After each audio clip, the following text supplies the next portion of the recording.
के उपलक्ष्य में जो कार्यक्रम की श्रृंखला चल रही है, राजस्थान में प्रयास यह किया जा रहा है कि जिस प्रकार 150 राष्ट्रपिता महात्मा गांधी जयंती समारोह आप लोगों के मार्गदर्शन से और प्रेरणा से पूरे राजस्थान में 3 साल तक ऐतिहासिक कार्यक्रमों के साथ संपन्न हुआ, उसी तरह का प्रयास ये जो अब आजादी के 75 वर्ष के जो कार्यक्रम हैं, जो 15 अगस्त 2023 तक चलेंगे, इनके आयोजन भी उसी तरह से ऐतिहासिक पूर्ण करने का प्रयास किया जा रहा है।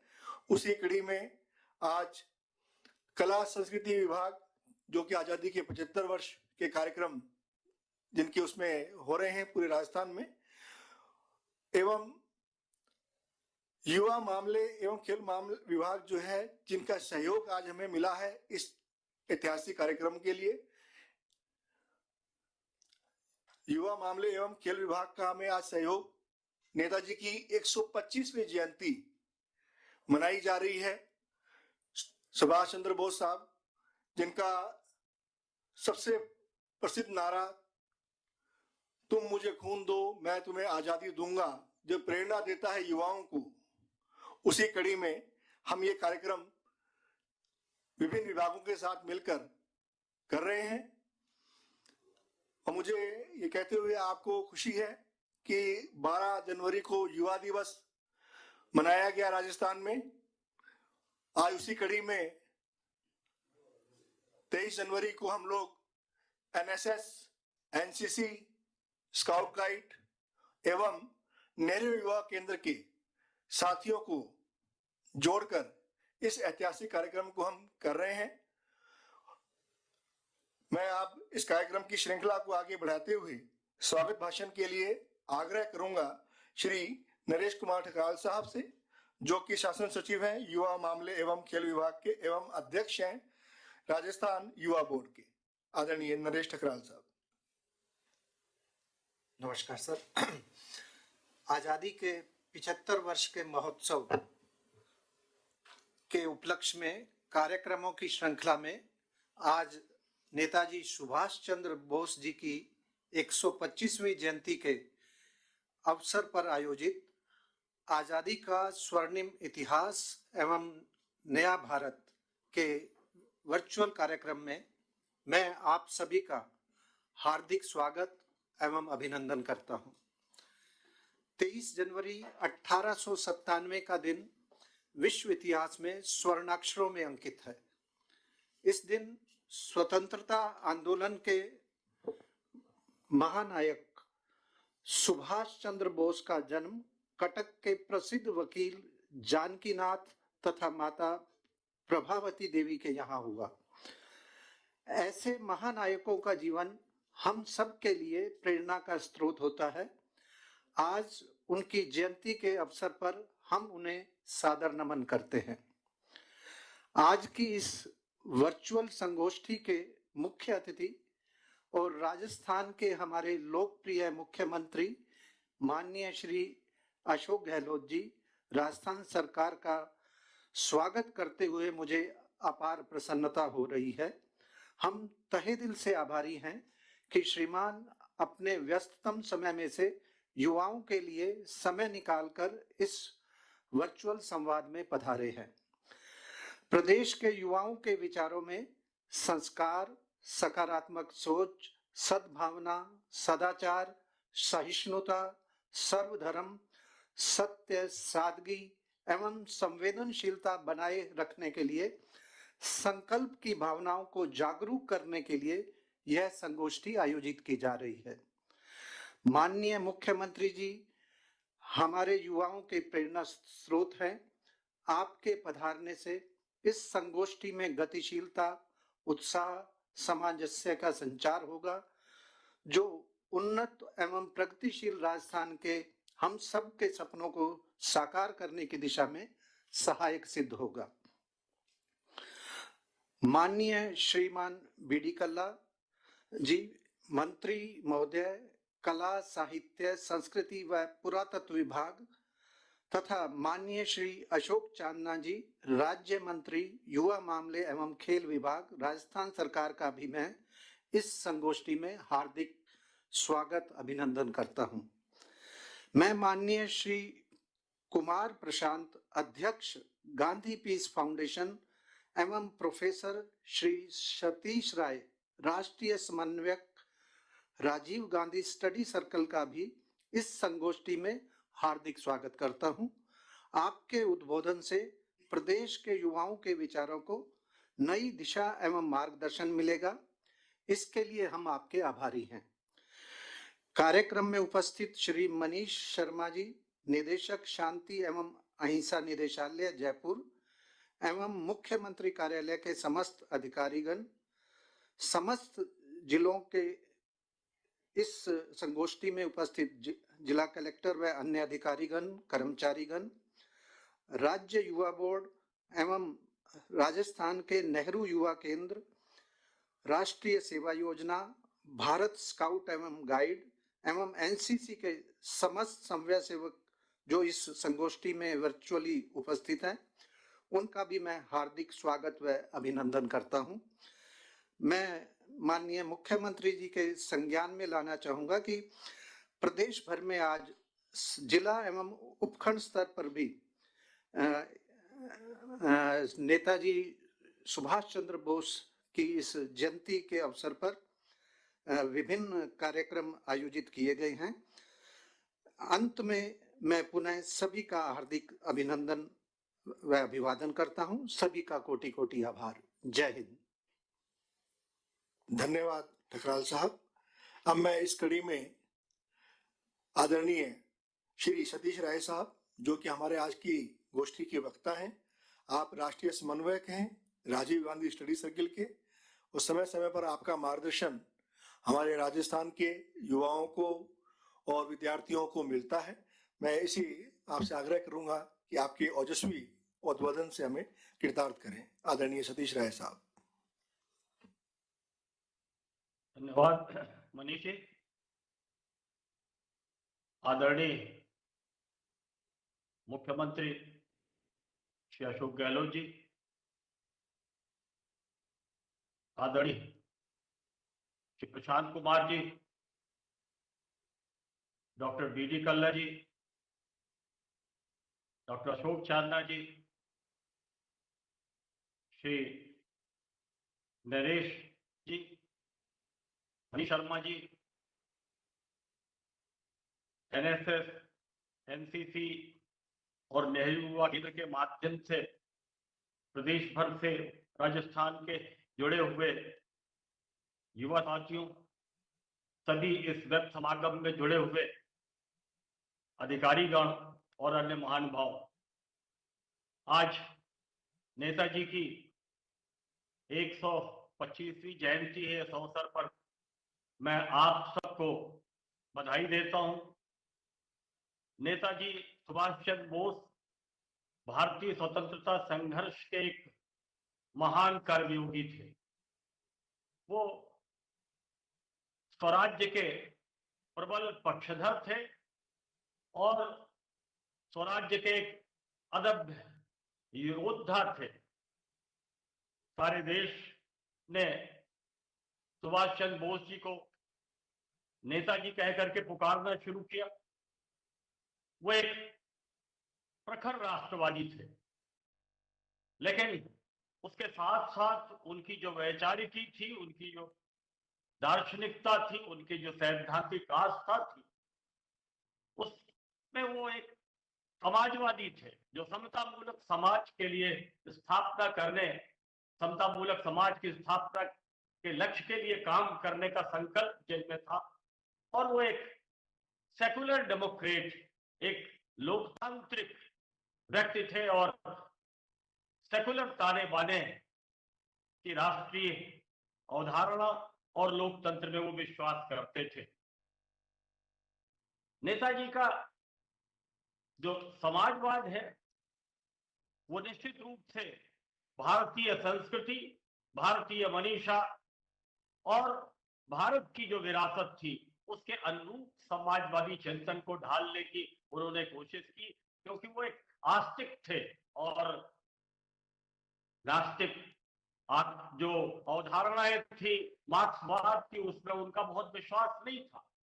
एक समतामूलक समाज के लिए उसकी स्थापना के लिए काम करने का लक्ष्य इन विश्वासों में निहित था, लेकिन उनकी प्राथमिकता भारत के लिए स्वराज्य अर्जित करने की, और वो स्वराज्य के लिए पूरी तरह प्रतिबद्ध, स्वराज्य के लिए पूरी तरह समर्पित कार्यकर्ता थे। उस स्वतंत्रता के, भारतीय स्वतंत्रता के राष्ट्रीय आंदोलन के और कार्यकर्ता क्या, उसके महानायक थे। आईसीएस की सेवा में सेलेक्ट हुए, लेकिन ये जो चेतना थी, ये जो प्रखर और उत्कट राष्ट्रीयता की चेतना थी और भारतीय स्वराज्य के लिए जो उनके मन में भाव था, उस सबसे बड़ी नौकरी को लात मार करके वो उस समय खिंचे चले आते हैं हिंदुस्तान में वापस, जब महात्मा गांधी ने असहयोग आंदोलन का बिगुल बजा करके भारतीय स्वतंत्रता के राष्ट्रीय आंदोलन को हिंदुस्तान के 5000 साल के इतिहास में पहली बार राजनीतिक लोक चेतना से अनुप्राणित राष्ट्रीय जन आंदोलन का रूप देने की शुरुआत की थी। सीधे साबरमती आते हैं, गांधी जी से मिलते हैं।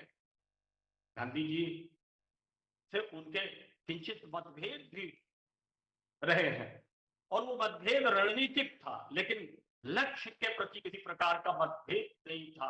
और दोनों का जो समर्पण था भारत की स्वतंत्रता को अर्जित करने के लिए, उसमें किसी प्रकार का मतभेद नहीं था, इसलिए उनमें मनभेद की किसी प्रकार की गुंजाइश नहीं थी।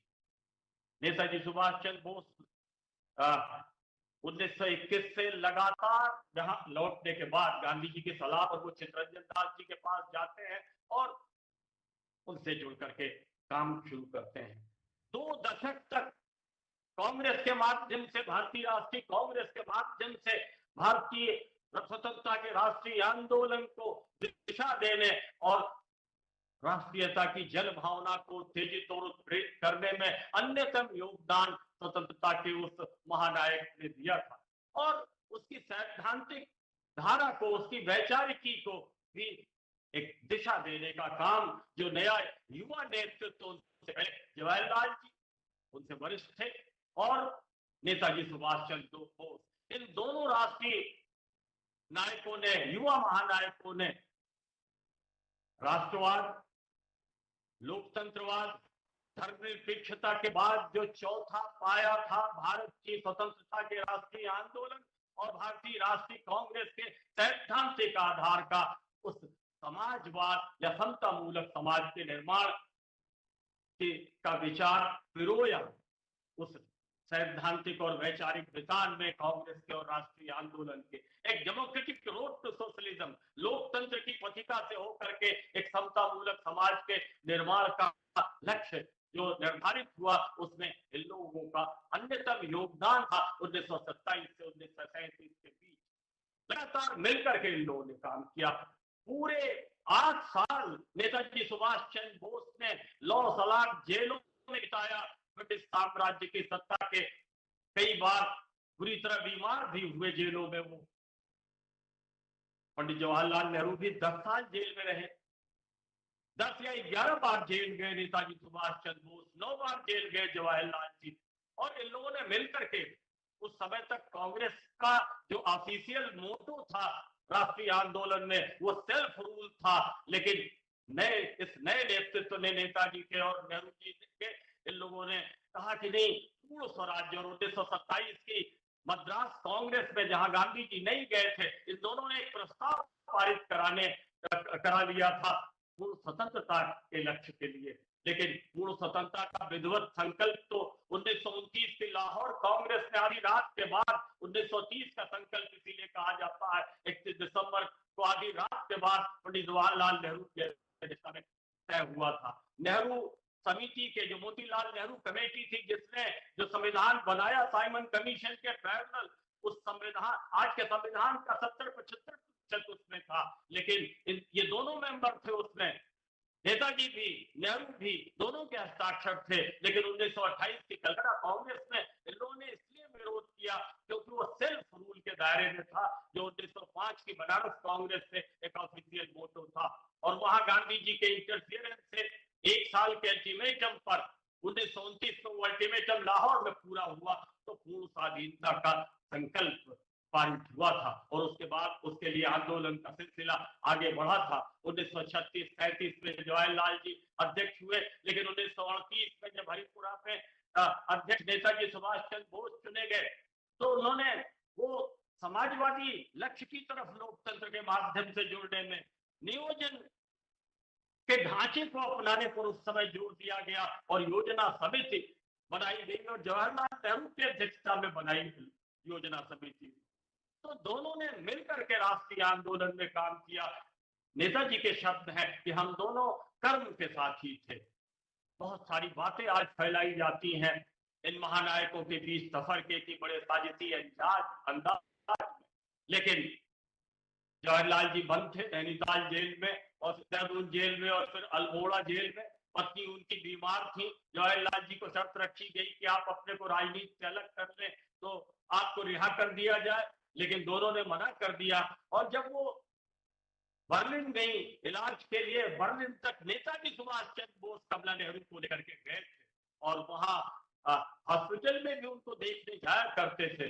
और जब अल्मोड़ा जेल से नवंबर में छूटे जवाहरलाल जी सीधे स्विट्जरलैंड गए जहां उनका इलाज हो रहा था कमला नेहरू जी का, तो वहां भी आते रहते थे नेताजी। जब देहांत हुआ उनका तो उस समय भी वो मौजूद थे और नेहरू के साथ कमला नेहरू के फ्यूनरल में भी नेताजी सुभाष चंद्र बोस मौजूद थे। तो ये निजी रिश्तों में और कर्म में दोनों के साथी थे। 1939 में थोड़ा मतभेद जरूर आया था त्रिपुरी में, जहां गांधी जी नहीं गए थे। चाहते थे कि नेताजी के बाद मौलाना आजाद अध्यक्ष हो, और लोग भी चाहते थे, लेकिन नेताजी ने उस समय चुनाव लड़ने की घोषणा कर दी थी तो मौलाना चुनाव नहीं लड़े। पट्टा सीता रवैया के मुकाबले नेताजी जीते और जवाहरलाल जी उस समय भी उनके साथ थे। लेकिन वर्किंग कमेटी बनाने में जब मतभेद आया तो नेहरू जी का बल था कि नहीं, गांधी जी के और उनके सब लोगों को लेकर के वर्किंग कमेटी बननी चाहिए, क्योंकि गांधी जी को छोड़ करके साम्राज्यवाद के खिलाफ किसी लड़ाई की कल्पना नहीं की जा सकती। और उसके बाद की परिस्थितियों में नेताजी की धारा अलग होती है। बाद में रास बिहारी बोस के द्वारा बनाई गई आजाद हिंद फौज को जब वो जर्मनी से जापान आते हैं तो वहां वो टेक ओवर करते हैं और फिर उस फौज के माध्यम से वो लड़ाई लड़ते हैं। लेकिन वो फौज भी जगह नहीं थी तो रंगून से अपने रेडियो ब्रॉडकास्ट में गांधी जी को फादर ऑफ नेशन तो नेताजी ने ही कहा था। आज बहुतों को आपत्ति होती है कि कोई एक व्यक्ति राष्ट्र का पिता कैसे हो सकता है, लेकिन हमारे काशी विद्यापीठ ने या गुजरात विद्यापीठ ने तो खिताब नहीं दिया था। ये खिताब तो नेताजी ने दिया था, जिनसे गांधी जी के मतभेद भी माने गए, लेकिन उनके मतभेद नहीं थे, इसलिए गांधी जी को वो पूरा भाषण उन्होंने समर्पित किया था। इन महानायकों के बीच एक दूसरे के बीच आस्था थी, विश्वास था, भरोसा था, क्योंकि उन सब की नीयत साफ थी, उनका लक्ष्य बिल्कुल साफ था और उनका एकमात्र जो मंसूबा था, संकल्प था, वो भारत की स्वतंत्रता के संघर्ष के लिए था। और 1942 में गांधी जी ने पूरी तैयारी के बाद व्यक्तिगत सत्याग्रह आंदोलन के बाद फिर भारत छोड़ो आंदोलन का अलग जगाया। नेताजी अपने ढंग से लड़ाई लड़ रहे थे, लेकिन उस लड़ाई में नेताजी की शहादत हुई और उसके बाद जब आजाद हिंद फौज के 700-800 लोग गिरफ्तार हुए, उनके तमाम ऑफिसर्स और उनके सैनिक, तो उनका मुकदमा किसने लड़ा था? वो पहल तो पंडित जवाहरलाल नेहरू ने की थी और काटजू जी को लेकर के, सप्रू साहब को लेकर के, भूलाबाई देसाई और तमाम बड़े वकीलों के साथ एक लंबे अंतराल के बाद जवाहरलाल जी ने खुद लाल चोंगा पहना था और लाल किले में चलने वाली उस कचहरी में वो उतरे थे।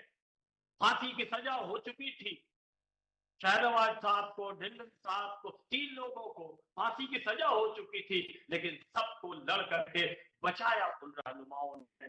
तो एक जो दुनिया का बेमिसाल आंदोलन था, भारतीय स्वतंत्रता का राष्ट्रीय आंदोलन, उनमें इन सब महानायकों ने अपने अपने ढंग से काम किया। नेताजी सुभाष चंद्र बोस ने एक महत्तम योगदान दिया, योगदान ही नहीं अपना बलिदान दिया।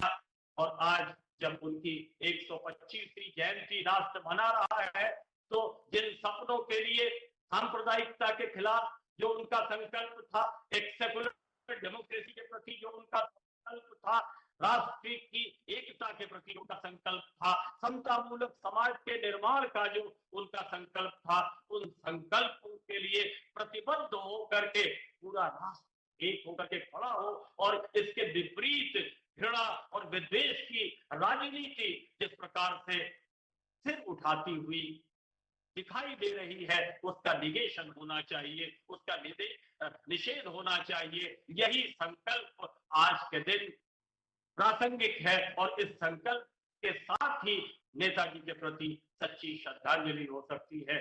जय हिंद। बहुत आभार आदरणीय सतीश राय साहब, आपका सहयोग और समय हमें 150वीं जयंती समारोह में भी 3 साल में मिला है और हम ये यकीन करते हैं कि आदरणीय कल्ला साहब और माननीय मुख्यमंत्री जी की प्रेरणा से जो अगले 2 वर्षों में कार्यक्रम होंगे उसमें आने वाले समय में आपका समय मिलेगा। अब मैं आग्रह करूंगा हमारे आदरणीय श्री कुमार प्रशांत साहब से, जो कि गांधी पीस फाउंडेशन के आप अध्यक्ष हैं, और आपका मार्गदर्शन हम लोगों को मिले, हमारे युवा साथियों को मिले, इसके लिए मैं आपसे प्रार्थना करता हूं। आदरणीय कुमार प्रशांत साहब।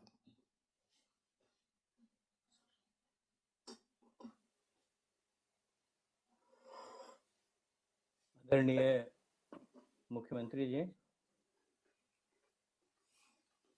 सतीश जी, नरेश जी, भाई मनीष जी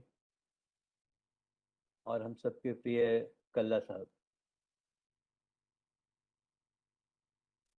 आज जिस शीर्षक के नीचे मनीष जी ने हम सब लोगों को आमंत्रित किया है, आज़ादी का स्वर्णिम इतिहास, तो मैं सोचता हूँ कि इस इतिहास में स्वर्णिम क्या है। वैसे तो हर देश का इतिहास होता ही है, हम सबके भी अपने अपने इतिहास हैं, लेकिन स्वर्णिम क्या है और इस स्वर्णिम को पहचानने की नज़र कहाँ है। तो पूरा एक इतिहास महात्मा गांधी ने रचा भारत में आकर, दक्षिण अफ्रीका से जब वो लौट कर आए। उसमें जो सबसे स्वर्णिम अध्याय है वो ये है कि इस देश की अलग अलग जातियों को, अलग अलग धर्मों को, अलग अलग प्रांतों को, जनजातियों को, अलग अलग जो सूबे बने हुए थे उनको, भाषाओं की जो दीवारें थी उनको, उन सब को गिराकर एक हिंदुस्तान को हमारे सामने रखने का सबसे बड़ा स्वर्णिम उपक्रम गांधी जी ने किया।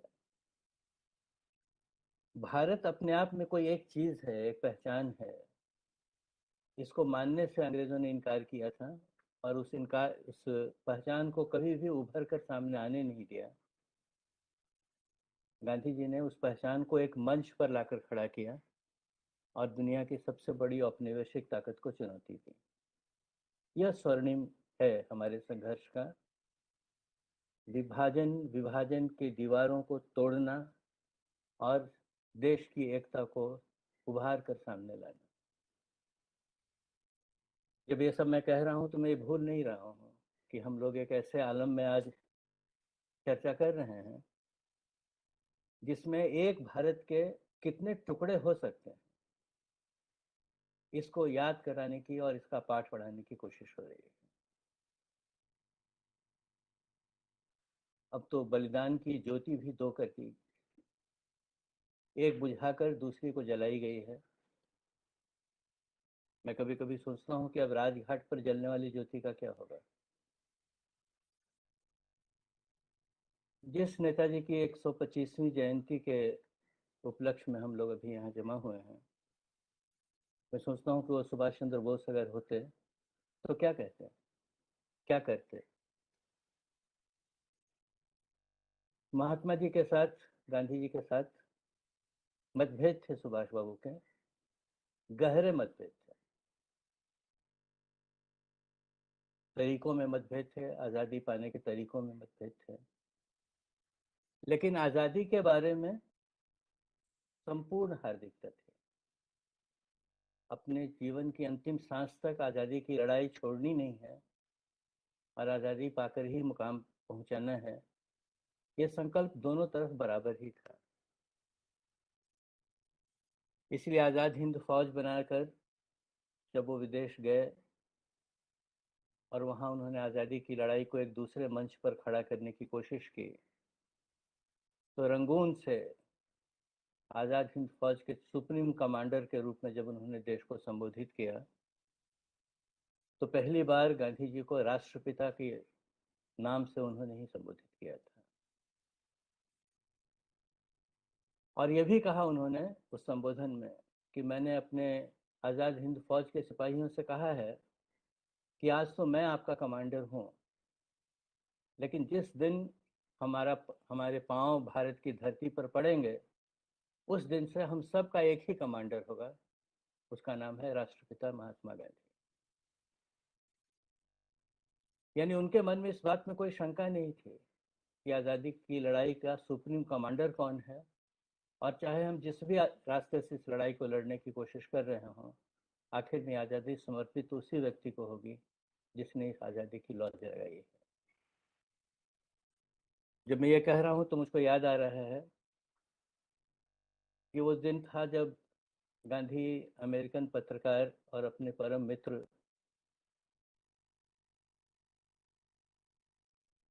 लुई फिशर के साथ बैठे हुए थे।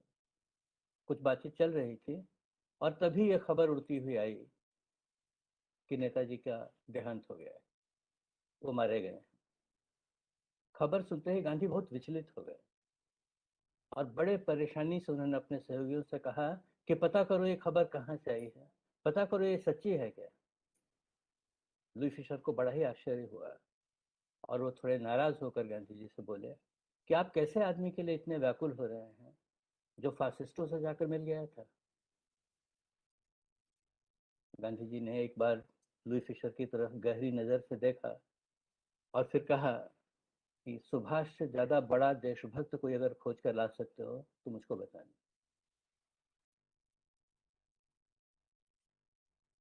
ये रिश्ता है, ये आपस के रिश्ते हैं, संबंध हैं, राष्ट्रपिता और राष्ट्रभक्त के बीच के संबंध। ये कुर्सी का संबंध नहीं है, स्वार्थ और अहंकार का संबंध भी नहीं है।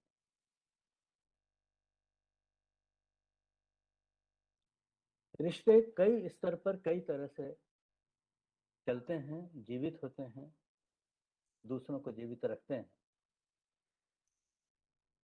लाल किले की प्राचीर से जब 15 अगस्त का पहला समारोह जवाहरलाल जी ने संबोधित किया, उस संबोधन का अंत उन्होंने उस नारे के साथ किया जो नारा नेताजी का दिया हुआ था, जय हिंद। उस नारे को लाल किले के प्राचीर से जवाहरलाल जी ने जब उठाया तो सारे देश के आसमान पर छा दिया। और आज मैं कह सकता हूं कि अपने देश का सबसे ज्यादा प्रतीक नारा अगर कोई है तो जय हिंद है।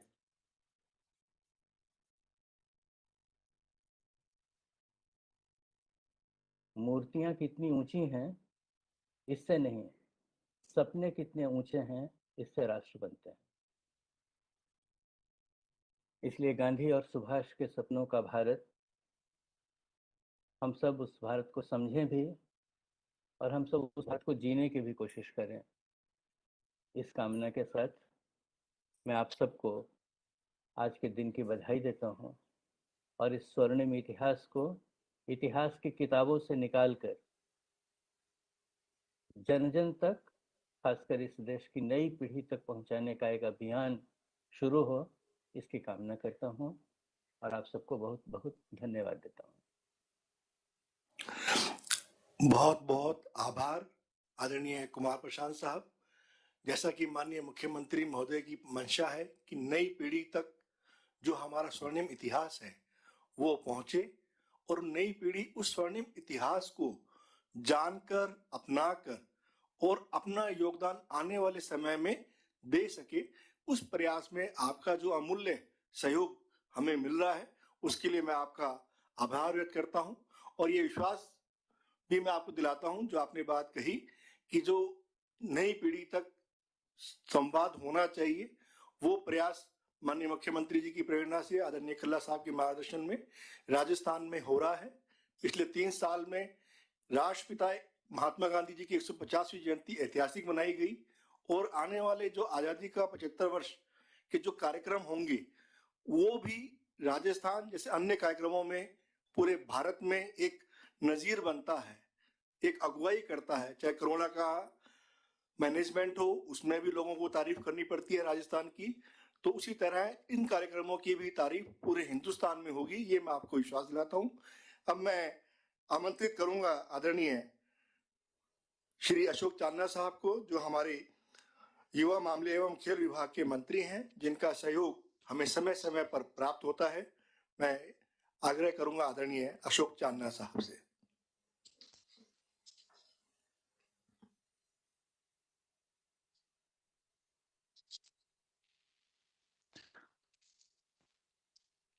आजादी के युवा महोत्सव कार्यक्रम में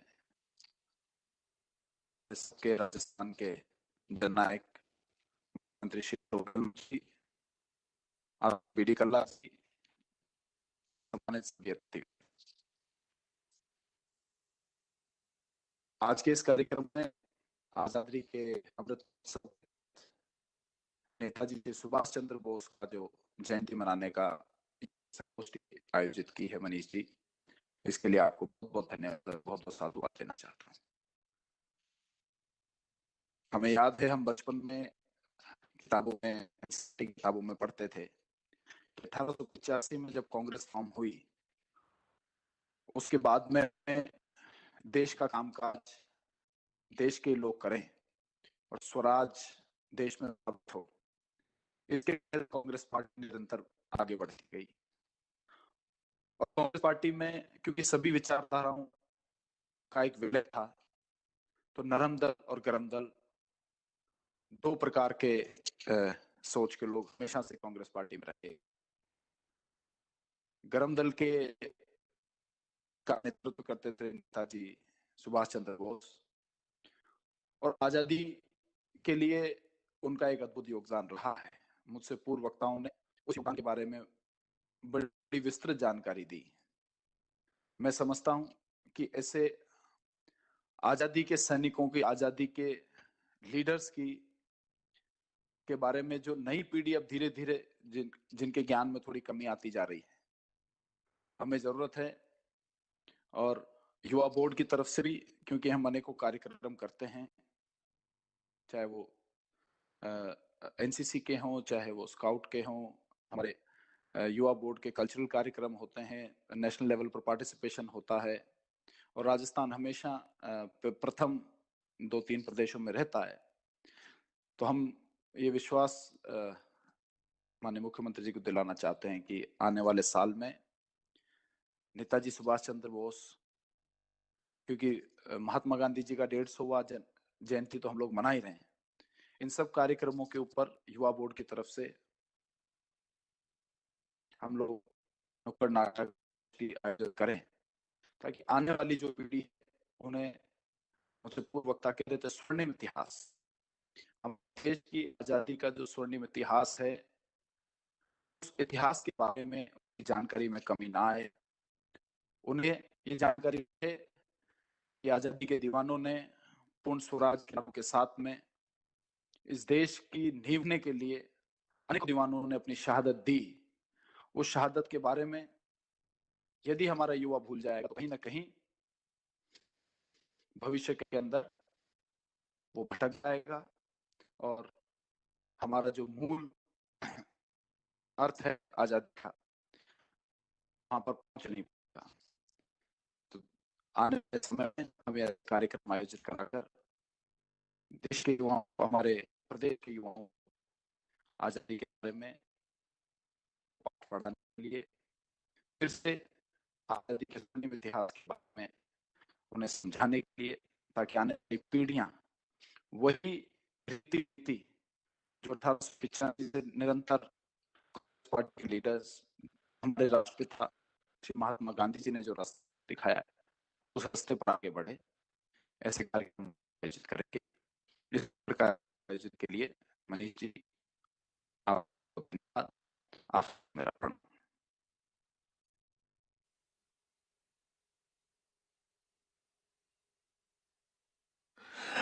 अब मैं आदरणीय श्री बी.डी. कल्ला साहब, जिनका मार्गदर्शन हमें सदैव प्राप्त होता है, जिनका यह प्रयास रहता है कि माननीय मुख्यमंत्री जी की मंशा के अनुसार पूरे राजस्थान में नई पीढ़ी को अधिक से अधिक लोगों को जोड़ते हुए स्वर्णिम इतिहास की जानकारी दी जाए और उनको युवा भारत के रूप में जो उनकी जिम्मेदारी है उसका एहसास कराते हुए उनकी भागीदारी भी की जाए।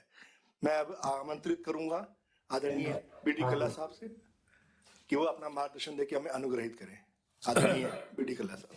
परम सम्मानीय राजस्थान के यशस्वी और लोकप्रिय मुख्यमंत्री जी श्री अशोक जी गहलोत साहब, श्री अशोक चांदना जी, सम्मानीय कुमार प्रसाद जी, नरेश ठकराल जी, सतीश राय जी, मनीष शर्मा जी, सभी जिलों के कलेक्टर साहिबान और सभी संभागियों, भारत में वीर वीरांगनाओं के त्याग, बलिदान और स्वतंत्रता की रक्षा के लिए प्राण उत्सर्ग के जो आदर्श स्थापित किए हैं, निश्चित ही वे कालजयी हैं।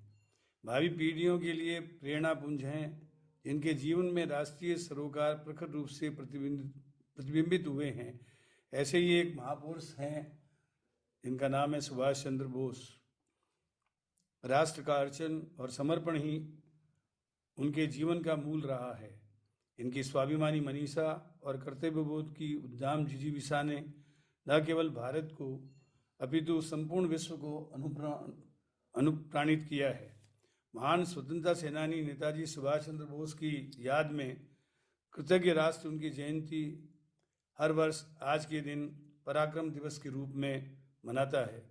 इस वर्ष 2022 में सुभाष चंद्र बोस जी की 125वीं जयंती मनाई जा रही है।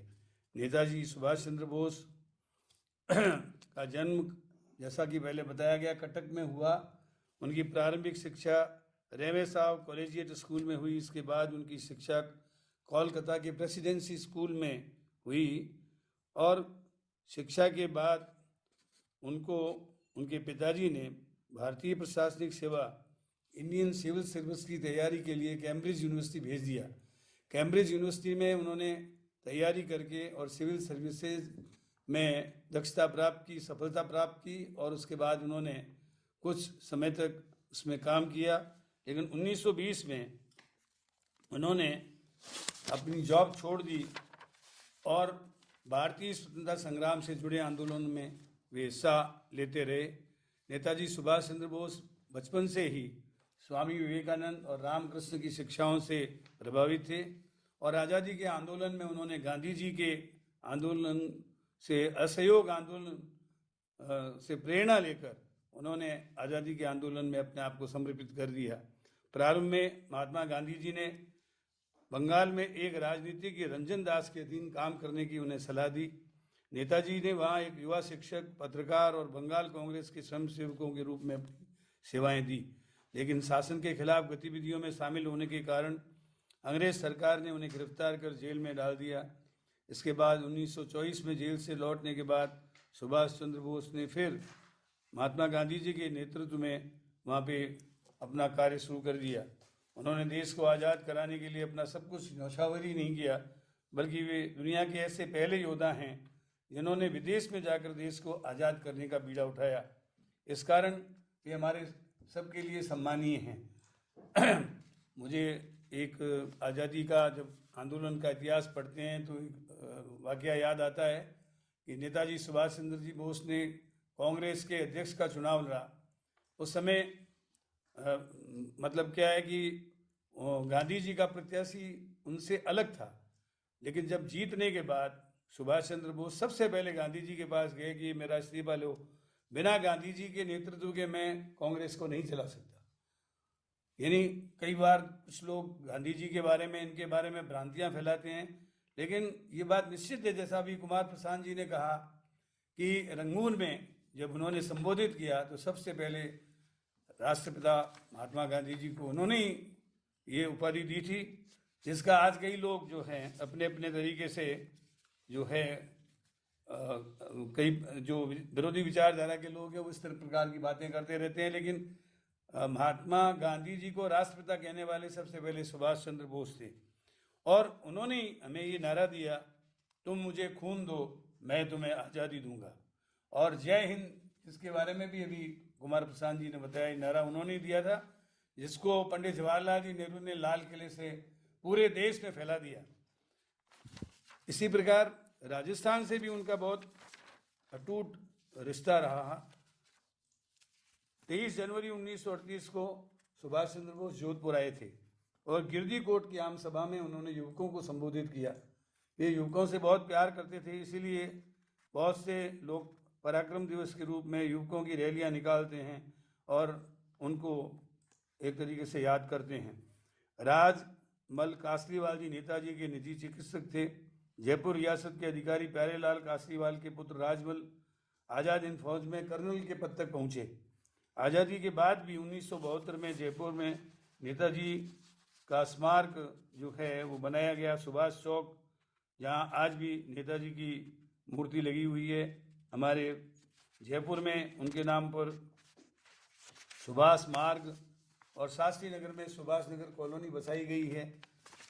आज़ादी के ऐसे मसीहा जिन्होंने 80,000 आज़ाद हिंद फौज को इकट्ठा करके अंग्रेज़ों को चुनौती दी, और उन्होंने हमेशा इस बात को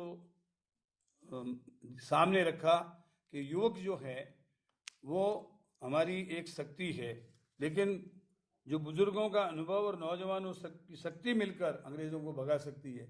इसी कारण से उन्होंने हमेशा गांधी जी को अपना आदर्श माना और गांधी जी के नेतृत्व में आज़ादी का आंदोलन लड़ते हुए उन्होंने 1945 में जब हरि सिंह को गिरफ्तार किया, उन्हें अंडमान निकोबार की जेल में 2 साल की सजा भुगतनी पड़ी। नेताजी की सेना ने ढूंढाड़ और शेखावाटी में भी अनेक लोग सैनिक भर्ती हुए, लेकिन कुल मिलाकर के जब 21 नवंबर 1945 को ये समाचार मिला कि आज़ाद हिंद फौज का दिवस मनाया जा रहा था, तहसीलदारों का रास्ता क्रांतिकारी बाबा हरिश्चंद्र ने आज़ाद मोर्चा बनाकर नेताजी के आह्वान पर जयपुर को आंदोलन शुरू किया। तो राजस्थान में भी उनके नाम पर अनेक कार्यक्रम चलते रहे।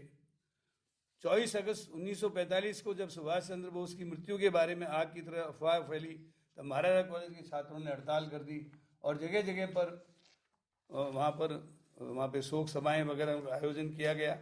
नेताजी की स्मृतियों को मैं वंदन करते हुए यही कहना चाहता हूँ कि हमको युवा शक्ति को मिलकर जो देश की आज़ादी हमारे नेताओं ने, महात्मा गांधी जी, जवाहरलाल जी नेहरू, मौलाना अब्दुल कलाम आज़ाद साहब और सुभाष चंद्र बोस जैसे नेताओं ने दी है, उसकी रक्षा करना, हमारी देश की एकता को बनाए रखना हमारा कर्तव्य है। आइए हम उन नेताओं की स्मृति में देश की एकता और अखंडता का संकल्प लें। धन्यवाद। बहुत बहुत आभार आदरणीय कल्ला साहब। माननीय मुख्यमंत्री महोदय, मैं आपको यह जानकारी देते हुए मुझे खुशी भी है कि आपकी जो इच्छा है कि नई पीढ़ी तक हम लोग जोड़ें, तो 150 जयंती के बाद में अब जब 75वीं वर्षगांठ के कार्यक्रम होने हैं, तो कला व संस्कृति विभाग के द्वारा आदरणीय कल्ला साहब के मार्गदर्शन में मुख्य सचिव महोदय की अनुमति के पश्चात जिला स्तर पर अहिंसा प्रकोष्ठ गठन करने के निर्देश दे दिए गए हैं और मुझे कहते हुए खुशी है कि कई जिलों में गठन हो भी गया है और मैं ये आशा करता हूं कि अगले 2-3 दिनों के अंदर लगभग सभी जिलों में अहिंसा प्रकोष्ठ का गठन हो जाएगा और 30 जनवरी को जब शहीद दिवस का कार्यक्रम मनाया जाएगा पूरे राजस्थान में, तो वो प्रकोष्ठ अपनी भूमिका उसमें बहुत महत्वपूर्ण भूमिका अपनी निभा पाएगा। अब मैं आपके जो हम सब की जो प्रेरणा है, जिनके मार्गदर्शन में, जिनके एक एक कदम पर मुझे आशीर्वाद मिलता है, मार्गदर्शन मिलता है, और यही कारण है कि 2005 से लेकर आज तक जो भी कामयाबी सभी विभागों के सहयोग से मिल रही है, उसके लिए हम उनके तहे दिल से आभारी हैं। इसी निवेदन के साथ मैं आमंत्रित कर रहा हूं आदरणीय मुख्यमंत्री महोदय, राजस्थान सरकार।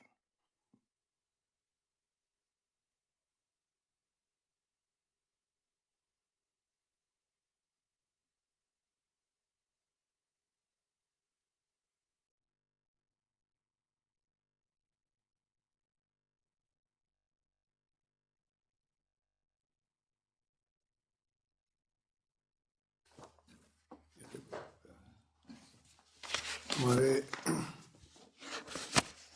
वरिष्ठ नेता माननीय शिक्षा मंत्री कला व संस्कृति डॉक्टर बीटी कल्ला साहब, राज्य मंत्री युवा मामलों के अशोक चांदना जी, कुमार प्रशांत जी, नरेश कुमार ठकराल जी, मनीष कुमार शर्मा जी, भुवनेश जैन साहब, महेंद्र सिसोदिया जी, धर्मेंद्र सिंह जी, पूर्ण सिंह शेखावत जी, मेजर पुष्पेंद्र सिंह जी और तमाम उपस्थित नेहरू युवा केंद्र, NSS, NCC, स्काउट गाइड्स के पदाधिकारीगण, 150वीं महात्मा गांधी जयंती समारोह के तमाम सदस्यगण और पूरे राजस्थान भर से जो साथी बैठे हुए हैं, हमारे तमाम संगठनों के जिला कलेक्टर साहबान और तमाम अधिकारीगण और प्रदेशवासियों, नेताजी सुभाष चंद्र बोस जयंती 125वीं जयंती के शुभ अवसर पर मुझे खुशी है कि आज ये आयोजन किया गया। इसके लिए मैं बीडी कल्ला साहब को, अशोक चांदना जी को और मनीष शर्मा जी को धन्यवाद देना चाहता हूँ। नेताजी सुभाष चंद्र बोस का नाम आते ही पूरे देश के नौजवानों में एक नया जज्बा पैदा होता है, एक वो भाव पैदा होते हैं किस प्रकार से एक उस जमाने के महापुरुष ने वो करिश्मा कर दिखाया। अभी मेरे पूर्व वक्ता कह रहे थे कि विदेश की धरती पे जाकर के भी उन्होंने आर्मी का गठन किया। उनकी हिम्मत और साहस को दाद देनी पड़ेगी। उस जमाने में आर्मी का गठन करना, INA का भर्ती करना हमारे मुल्क के लोगों का, और मुझे खुशी है कि उसके अंदर राजस्थान के भी सपूत सीकर के दातारामगढ़ के पास घाटवा गांव के नाथूराम गुर्जर, गुलाब सिंह शेखावत, शवाई सिंह झुंझुनू के बुडाना गांव के, शडूराम कृष्णिया जैसे फ्रीडम फाइटर्स ने आज़ाद हिंद फौज में शामिल होकर के राजस्थान का गौरव बढ़ाया। अभी कल्ला जी बता रहे थे किस प्रकार से उनका रिश्ता रहा है राजस्थान से भी, किस प्रकार से उनके शहीद होने के बावजूद भी यहाँ उनका नाम अमर रखने का प्रयास किया गया। बाकी बातें तो मेरे पूर्व वक्ताओं ने, कुमार प्रसाद जी ने सब बातें कही है, और मैं समझता हूँ कि उनका व्यक्तित्व तो विराट था। उनका त्याग बलिदान की कहानी अलग अलग तरह की है। किस प्रकार उन्होंने ज्वाइन नहीं किया ICS सर्विसेज को, सिर्फ इसलिए कि मुझे देश की आज़ादी के जंग में हिस्सा लेना है। गांधी जी से प्रभावित होकर वो आज़ादी जंग में कूद पड़े थे, और जिस प्रकार से उन्होंने जिंदगी बिताई और जिस प्रकार से जेलों में बंद रहे, एक लंबा इतिहास बना दिया उन्होंने। और ये बात हम लोग बचपन से सुनते आ रहे हैं कि गांधी जी, नेहरू जी, सुभाष चंद्र बोस में मतभेद थे। और अगर आप उनके इतिहास पढ़ें तो आपको, और नई पीढ़ी को प्रेरणा लेने की बात है, प्रेरणा लें कि हम लोग किस प्रकार उस वक्त के महान नेताओं में मतभेद होते थे पर मन में भेद नहीं होते थे। चाहे वो पंडित नेहरू थे, सरदार वल्लभ भाई पटेल भी क्यों नहीं हो।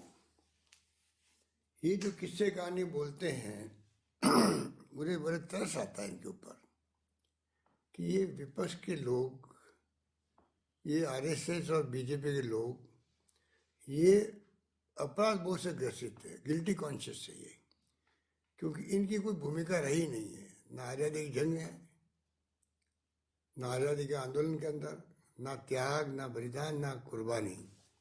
एक व्यक्ति जेल नहीं गया इनका, एक व्यक्ति जेल नहीं गया, बल्कि आज़ादी के वक्त में जब ये लड़ाई चल रही थी, संघर्ष चल रहा था अंग्रेजों के खिलाफ में, तब कई बार तो वीर सावरकर के बारे में कहते हैं कि उन्होंने तो अंग्रेजों के लिए भर्ती प्रारंभ की यहाँ पर सैनिकों की। तो आज इतने अपराध बोध से ग्रसित है कि इनके पास और कोई बात है ही नहीं। कभी गांधी को इन्होंने स्वीकार नहीं किया था। आज भी देखिए आप, इनके लोग गॉडसे को पूजा करने लग गए, मूर्ति लगाने लग गए। इनको क्या अधिकार है इस देश के नौजवानों को गुमराह करने का? ये पूरे देश को गुमराह करते रहते हैं। इतिहास तो ये जानते हो कि तोड़ना मरोड़ना जानते हैं। अमर जवान ज्योति हटा दी, आप सोच सकते हो। एक एक ये फैसले इसलिए है कि पिछली उपलब्धियों को समाप्त कैसे करें। 76 साल में कुछ नहीं हुआ। ये जो कुछ देश बना है वो आज विज्ञान तकनीकी ये सब 7 साल में बना है। जिस रूप में इनके रवैये हैं वो देश हित में नहीं है। आज देश को जरूरत है शांति, भाईचारा, प्यार, मोहब्बत, सद्भावना का माहौल आपस के अंदर, चाहे वो हिंदू हो, मुस्लिम हो, सिख हो, ईसाई हो, फारसी, जैन हो।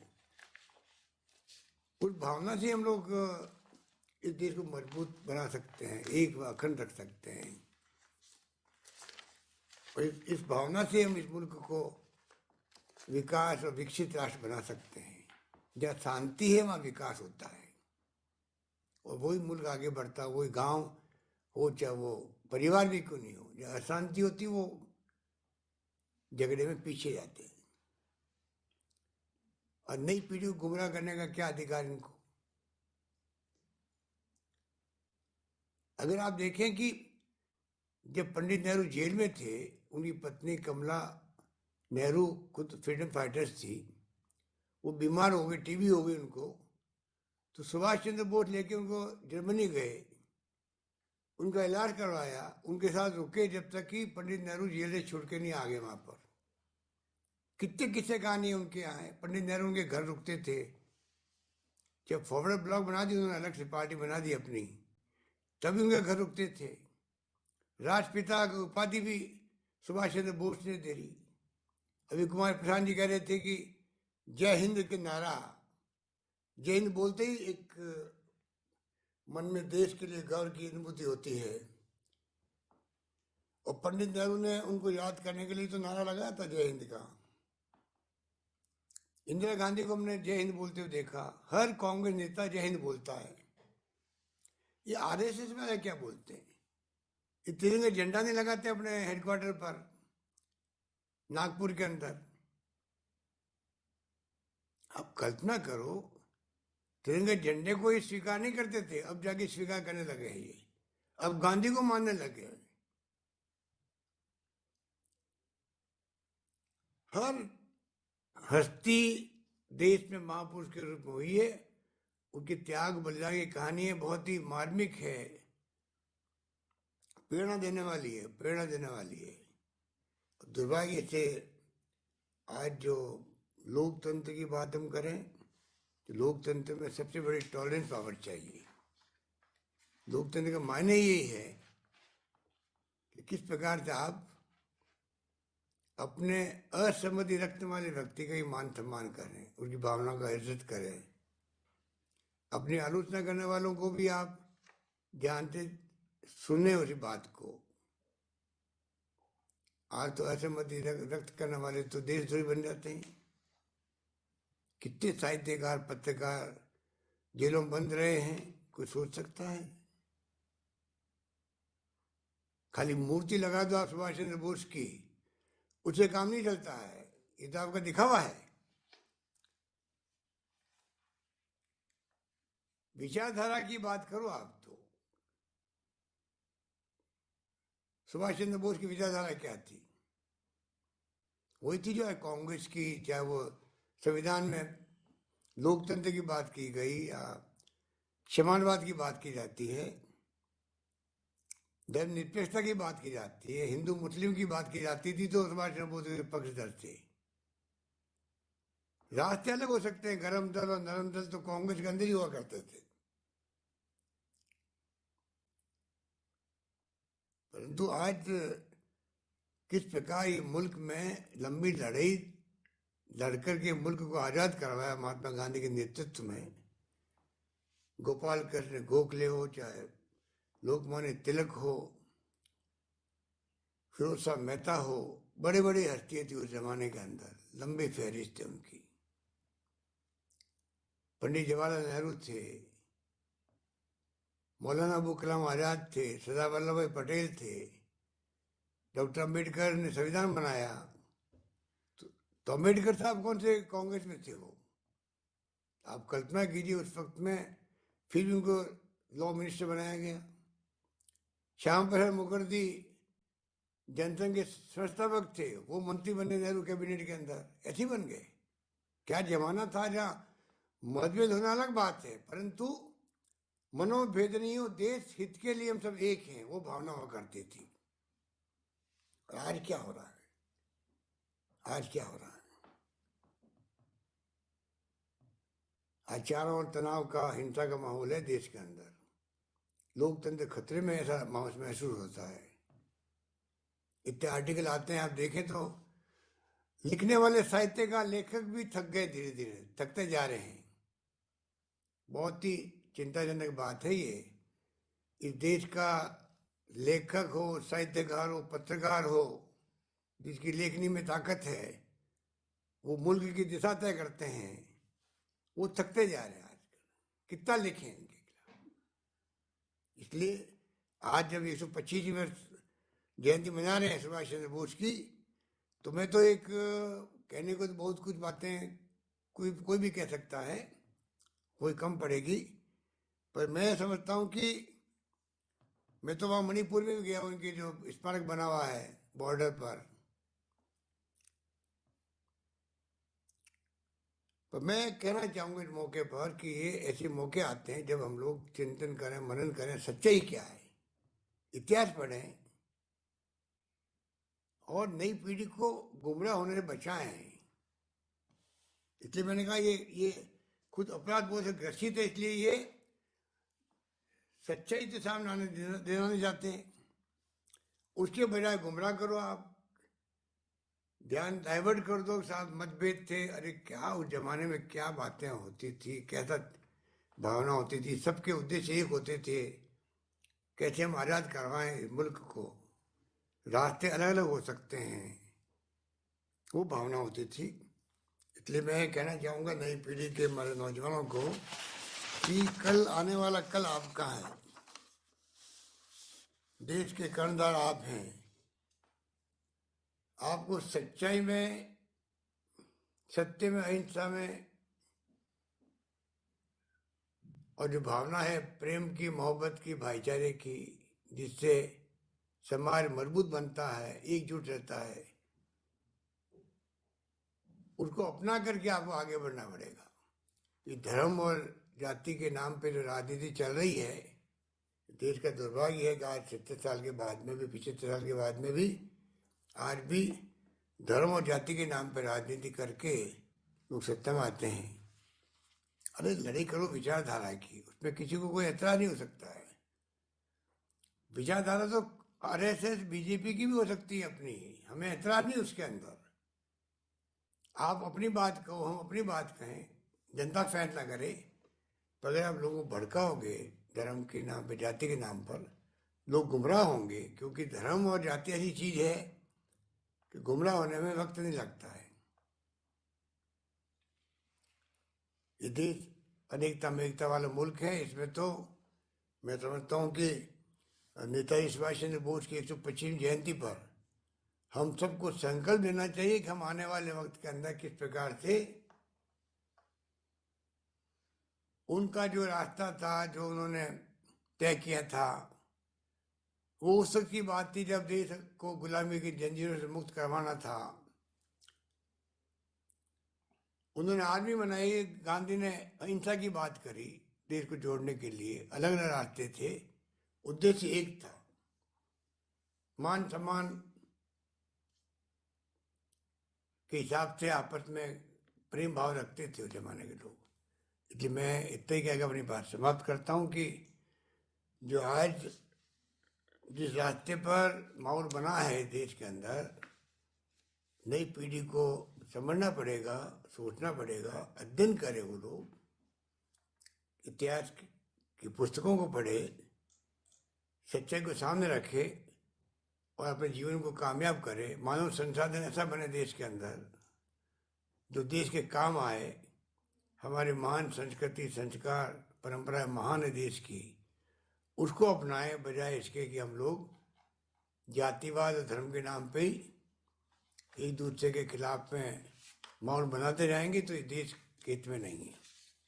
मुझे खुशी है कि मनीष शर्मा जी ने कोऑर्डिनेट करके इस प्रोग्राम को आयोजित किया, उनको मैं धन्यवाद देता हूँ। और सवा साथी जो हमारे बैठे हुए हैं उन सबको मेरा बहुत बहुत धन्यवाद। लास्ट में मैं कहना चाहूँगा, कोरोना जो है ये अभी गया नहीं है।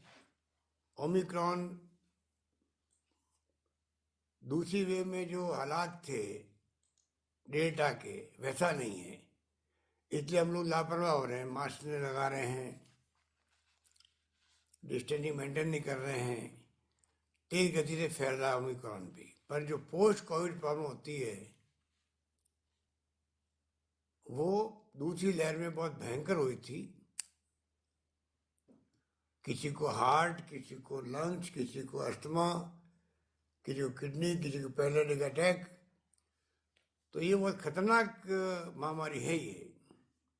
और अभी भी मैं कहना चाहूँगा कि जो ओमिक्रॉन है, इसके पोस्ट कोविड क्या असर पड़ेगी वो तो आने वाला वक्त बताएगा। अभी बहुत ही तेज गति से फैलता, संक्रमित करता व्यक्ति को पूरा परिवार के परिवार आ रहे हैं, परंतु फॉर्चुनेटली ऑक्सीजन की और जो पहले हॉस्पिटल की मांग हुआ करती थी आईसीयू बेड की, वो स्थिति इस बार नहीं है, क्योंकि ये लंग्स तक नहीं पहुंच पा रहा है। खांसी, जुकाम और बुखार तक ही सीमित रहता है। 5-4 दिन में ठीक भी हो जाते हैं कई लोग। इसलिए भारत सरकार भी कह रही है कि आप 5 दिन के बाद में तो वापस टेस्ट करवाओ मत। तो कोई घबराने की बात नहीं है, पर सावचेत रहने की बात है। सावचेत नहीं रहेंगे, ये फैलता जाएगा, तो पता नहीं है अपने नए रूप में भी आ सकता है। विशेषज्ञ कहते हैं कि जब बहुत ज्यादा तेज गति से फैलता है तो नया म्यूटेंट बन जाता है, हो सकता है वो खतरनाक हो, कोई कुछ नहीं कह सकता। और अमेरिका में 10-10 लाख लोग प्रतिदिन आ रहे हैं, हॉस्पिटल भरे पड़े वहां पर, जो इंडिया में हमारे देश में ये स्थिति नहीं है। जर्मनी की स्थिति अलग है, इंग्लैंड की अलग स्थिति है, इटली की अलग है, स्पेन की अलग है। तो हमें ध्यान देना पड़ेगा। आप जितने लोग जुड़े हुए हैं उन सबसे मेरा विनम्र निवेदन है कि आप कम से कम, क्योंकि आप सब जुड़े हुए लोग प्रभावशाली लोग हैं, समाज आपका मान सम्मान करता है, आपकी बात का वजन है, जहाँ संभव हो आप इस बात को एक मैसेज दें कि इस प्रकार से आपको कोरोना से बचाव करके चलना पड़ेगा। और कम से कम एटलीस्ट मास्क लगाएं। मैं उम्मीद करता हूँ कि जो लड़ाई आप सबके आशीर्वाद से लड़ी गई राजस्थान में, कोविड जंग की लड़ी गई, उसमें राजस्थान का मान सम्मान पूरे देश में, दुनिया में बढ़ा, भीलवाड़ा मॉडल भी हुआ। मैं उम्मीद करता हूँ कि ये जंग हम जीतेंगे। और वैक्सीनेशन भी शानदार हुआ राजस्थान के अंदर और देश के अंदर। वैक्सीनेशन के कारण ही बचा हुआ है। ये जो हॉस्पिटल में भर्ती नहीं हो पा रहे हैं उसका कारण ही है कि वैक्सीनेशन के कारण से मृत्यु दर बहुत कम हो गई। वैक्सीन बचा रही है दुनिया को, देश को। वैक्सीन का अभियान पूरा करवाएं आप लोग।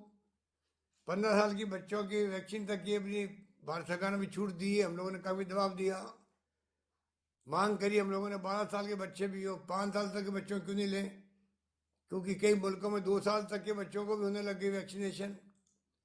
हमारी सरकार की, भारत सरकार की तैयारी होनी चाहिए कि वो अभी से 2 साल, 5 साल, 10 साल की तैयारी करे, जिससे कि चौथी लहर भी आ जाए तो कोई तकलीफ नहीं आए। जब तीसरी लहर में तकलीफ नहीं आई क्योंकि हमने वैक्सीन अच्छा करवा दिया, ये तमाम बातें जो है जनता के सहयोग से ही पूरी होगी, खाली सरकारी मशीनरी अकेली कुछ नहीं कर सकती। बाकी तो हमारे प्रदेश के अंदर भी डॉक्टर्स हो, नर्सेज हो, जितने भी आशा सहयोगी हो, आंगनवाड़ी वर्कर्स हो, हर विभाग के कर्मचारी हो, पुलिस कांस्टेबल भी क्यों नहीं हो, सबने, धर्म गुरुओं ने, एनजीओ ने, एक्टिविस्ट ने, पॉलिटिकल पार्टी कार्यकर्ताओं से मिलकर लड़ी। हमने कहा कोई भूखा नहीं सोना चाहिए। तो मुझे खुशी है कि पहली लहर के अंदर भी जो लॉकडाउन हो गया था तो सब ने एक दूसरे की मदद करी, एनजीओ ने भी की, दूसरों ने करी और समय निकल गया। सरकार भी पूरी तरह साथ खड़ी रही उन लोगों के। इसलिए मैं आपको कहना चाहूँगा इस कोरोना जंग के अंदर भी ध्यान रखें। आप सब लोग जुड़े इसी से, इस बात की मुझे बहुत प्रसन्नता है। यही बात कहता मैं अपनी बात समाप्त करता हूँ। धन्यवाद। जय हिंद। मैं माननीय मुख्यमंत्री जी का आभारी हूं और साथ ही साथ आपको यह विश्वास दिलाता हूं, जो जिम्मेदारी आपने दी है कि नई पीढ़ी को जुड़कर प्रदेश की सेवा करनी है, हम लोग आपको विश्वास दिलाते हैं। चाहे कोरोना का मामला हो या राजस्थान के अंदर पूरी शांति और अहिंसा में, तो हमारे सभी युवा साथी आपकी प्रेरणा से आने वाले समय में इस कार्य को संपूर्ण करेंगे। आप सभी जिला कलेक्टर साहिबान से भी आग्रह रहेगा कि जो निवेदन आपसे पूर्व में किया उसको अहिंसा प्रकोष्ठ का गठन करते हुए 30 जनवरी आपके सामने आ रही है, जब मुख्यमंत्री जी ने चिंता व्यक्त की है अभी कोरोना के बारे में।